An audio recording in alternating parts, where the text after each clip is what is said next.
점수 잡는 hackers. Hello, welcome back to our second lecture. Our second lecture is going to be on the reading and analysis portion of the SAT essay.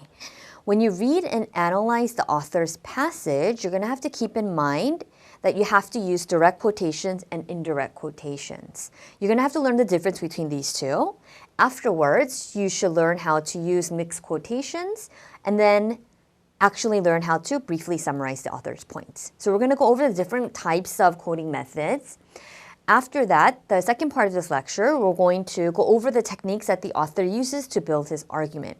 There are three major techniques that the author will use: evidence, reasoning, stylistic elements. Then before we actually get into the quoting methods, let's actually go over the scoring requirements that the graders are interested in. So the grader will grade you on your use of quotations from and or paraphrases of the text. You need to have a variety of both quotations and paraphrases. The grader is also interested to see if the student can effectively evaluate the author's presentation of evidence, reasoning, stylistic elements. We're going to go in this chronological order. So let's actually look at the different quoting methods. The first one, the most common form of quotation, is a direct quotation. We call it a direct quotation because you're quoting the author's words word for word. In this case, you definitely need to have your quotation marks. Let's actually look at a sample sentence that we can use in our essay. In the passage, the author clearly states, more research is necessary to deal with the issue of poverty in America. Keep in mind, you need to have the comma. The author clearly states, comma, more research is in capital letters, and you need to have the period, which is inside the quotation mark. Let's actually look at another sentence. According to the author, comma, more research in capital letters, more research is necessary to deal with the issue of poverty in America. The period is inside the quotation mark. Let's look at another sentence. The author asserts that more research is necessary to deal with the issue of poverty in America. The author asserts that. Now we use this connecting word that, which is why more is not capitalized in this case. Okay, let's actually look at the second form of quotation. It's called an indirect quotation.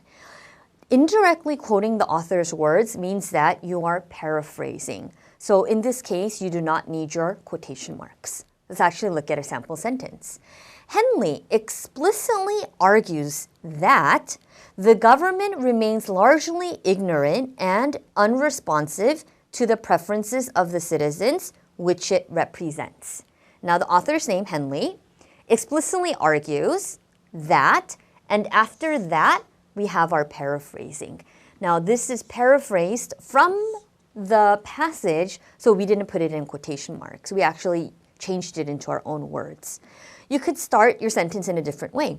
According to the author, according to Henley, comma, and then you could have your paraphrasing afterwards. So since you learned the difference between a direct quotation and the indirect quotation, let's actually go into the mixed quotation method. The mixed quotation is a combination of using direct and indirect quotations. This is the best way that you should write your essay. If you have too many direct quotations, it's going to seem like you're plagiarizing a lot. And if you have too many indirect quotations, then the author is not really sure what you're referring to. So you should have a mixture of these two. Let's actually look at our sample sentence. In the passage, the author clearly urges the government to take action. Now, this is a little bit of my paraphrasing. The government should take action. But where did I get this paraphrasing? Because more research is necessary to deal with the issue of poverty in America. Now, having more research indicates that the government should actually take action. So we have a little bit of our own thought, and then we have our direct quotation here. The period always goes inside the quotation mark. Let's do a little bit more of our own paraphrasing. It's vital to conduct more studies. Now, where did I get this word vital?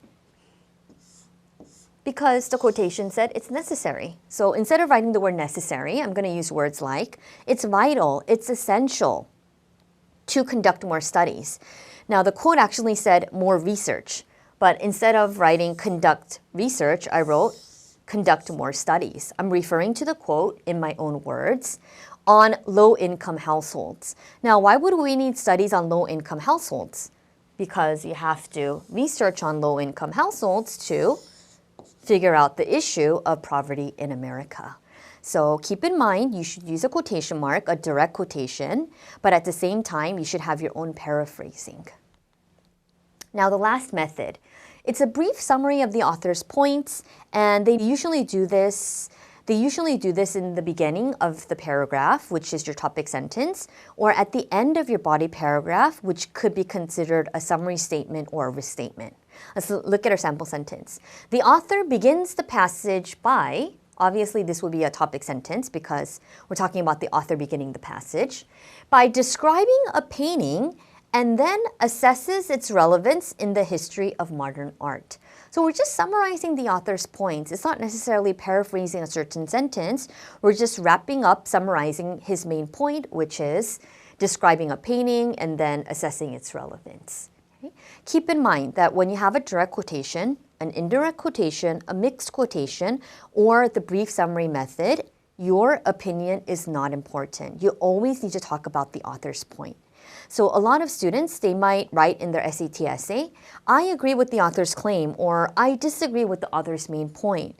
But keep in mind that you should never have I. Your opinion is not important. So in your essay, you shouldn't write I believe, I agree, I disagree. Then instead of writing I agree, I disagree, what kind of sentence would you write?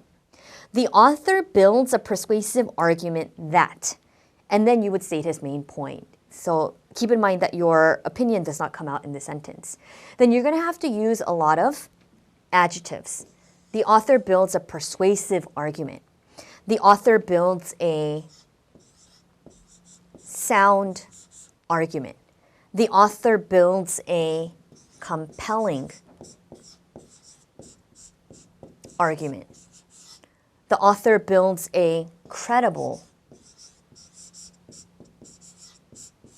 argument. So you would use a lot of these adjectives to show that the author is effectively portraying his main points.